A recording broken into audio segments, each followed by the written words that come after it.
ప్రభుత్వ పాఠశాలను కార్పొరేట్ స్థాయికి తీర్చిదిద్ది నిరుపేద విద్యార్థులకు నాణ్యమైన విద్యను అందించడమే కాంగ్రెస్ ప్రభుత్వ ముఖ్య ఉద్దేశమని అన్నారు.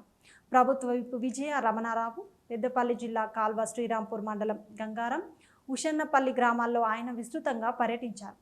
ఉషన్నపల్లిలో 10 లక్షల రూపాయలతో నిర్మించిన సీసీ రోడ్లను, 32 లక్షల రూపాయలతో నిర్మించిన పాఠశాల భవనాన్ని, కంప్యూటర్ ల్యాబ్ను ఆయన ప్రారంభించారు. ఈ సందర్భంగా ఎమ్మెల్యే విజయ రమణారావు మాట్లాడుతూ, ఒకప్పుడు సరైన భవనం లేక కేవలం 20 మంది విద్యార్థులతో ఉన్న ఈ పాఠశాల నేడు ఉపాధ్యాయులు, ప్రజాప్రతినిధులు కృషి వల్ల 56 మంది విద్యార్థులతో కలకలలాడుతుండడం అభినందనీయమని అన్నారు.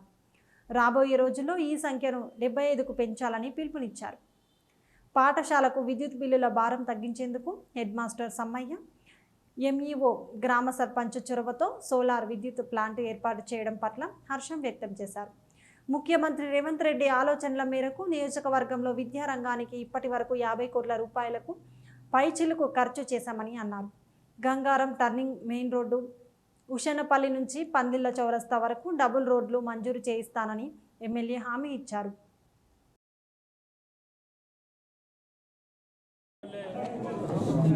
గ్రామంలో జరుగుతున్నటువంటి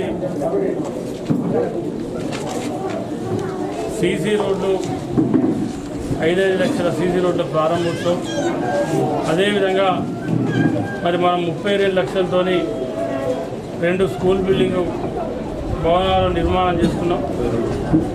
దాన్ని ఈరోజు ప్రారంభోత్సవం చేసుకోవడం జరిగింది. మరి ఇంత మంచి కార్యక్రమాలు ప్రభుత్వం చేస్తూ ఉంది.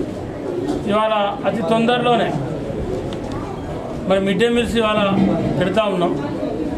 మిడ్ డే మీల్స్తో పాటు మరి పిల్లలకు అల్పాహారం ఉండాలని చెప్పి ముఖ్యమంత్రి రేవంత్ రెడ్డి గారు ఆలోచన చేసి ఇవాళ టార్గెట్ 15 ఆగస్టు పెట్టుకున్న ఒక నెల అతి ఇట్లా అంటే మ్యాక్సిమం దసరా లోపల మరి అందరి పిల్లలకు అల్పాహారం ఇచ్చే విధంగా ప్రభుత్వం ప్లాన్ చేసుకోవడం జరిగింది.